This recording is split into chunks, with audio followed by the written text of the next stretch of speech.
Hi, my name is Amanda Wagner. This is my informative speech over endometriosis. It is a medical condition that affects millions of women worldwide, and I want to inform you of what exactly it is, what the symptoms are, and what the treatment plan can be. So imagine that you wake up one morning and you feel this sharp stabbing pain inside of your abdomen, and it hurts so bad that you have to call into work. You almost go to the emergency room because the pain is so unbearable. Well, if you're a woman between the ages of 15 and 49, it could be endometriosis. So what exactly is it? Endometriosis is where the lining of the uterus grows in places that it shouldn't. So the tissue is supposed to be inside of the uterus and it will grow outside of it, and it can spread to other organs. When that happens, it's almost like a foreign object in the body, and it can be incredibly painful for a woman to be able to do any of their day-to-day tasks. And the endometriosis.org is a great tool for helping women figure out if maybe that's what they have, rather than just a bad menstrual cramp. So endometriosis also currently affects about 176 million women worldwide. So it's a very common medical condition, but it's incurable, unfortunately. So the symptoms of endometriosis, something that women can look for, are the severe menstrual cramps, severe fatigue. I mean, you don't want to get out of bed, you don't want to go to work, you don't want to go to school. The little daily tasks just completely drain you of all of your energy.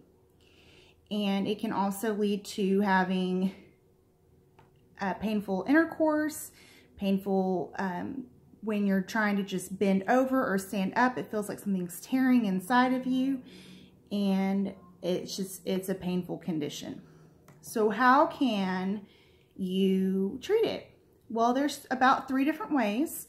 That is according to the medicinenet.com, and it has a great list of different treatment plans that doctors have tried, and I personally have suffered from it since I was about 15 years old, and I'm 31 now. The first step is by birth control.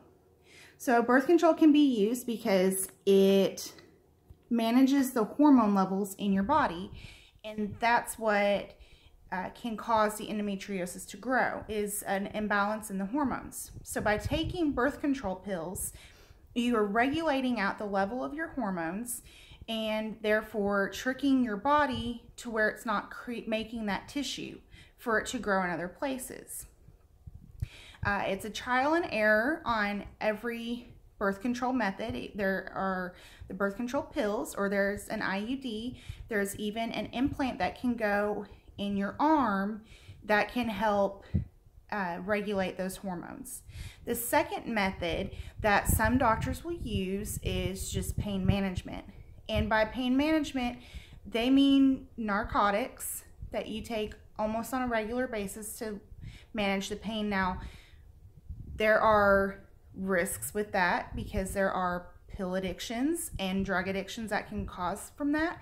But they also, they monitor how much they give you, and then they also suggest like meditation and yoga and stretching and just different. You have to find what method works best for you to manage that pain, so that you can continue your day-to-day life. The third method that is the best way to treat endometriosis is by surgery. Unfortunately, surgery can be expensive. You would have to have health insurance to cover it. There's a recovery time. However, the surgery, if you can see there, it is the best way to get rid of it. The doctor can go in there with a laser endoscopically and laser off the tissue that is creating that pain. It can cause a woman to go back to work without any pain from then on. They don't have to do a lot of pain management afterward. Unfortunately, it can always grow back and require second surgery. Another method that's not listed on here that can help is pregnancy. Now, unfortunately, if endometriosis goes untreated, it can lead to infertility, according to the endometriosisnews.com. And because women don't know that they might have endometriosis, they could just think they're having problems getting pregnant because they might not have enough eggs or something. But really, it's the endometriosis that has caused them to become infertile. So by having surgery, you are making it easier to manage your pain on a day-to-day basis, and you are increasing your chance of being able to conceive children. So the surgery is a win-win. It is risky, as all surgeries are. However, it has the best success rate. So again, endometriosis is a medical condition that affects millions of women worldwide between the ages of 15 and 49. The symptoms, again, are infertility, painful menstrual cycles, fatigue, feeling really run down, lethargic, and the treatment plan is by hormone therapy or birth control, by pain management, or by surgery. And I hope that this kind of sheds some light on a very close subject dear to my heart. I've suffered with it. I've had 2 surgeries, and I have 2 beautiful children. So anybody that does have it, it is possible to have kids. So thanks, guys.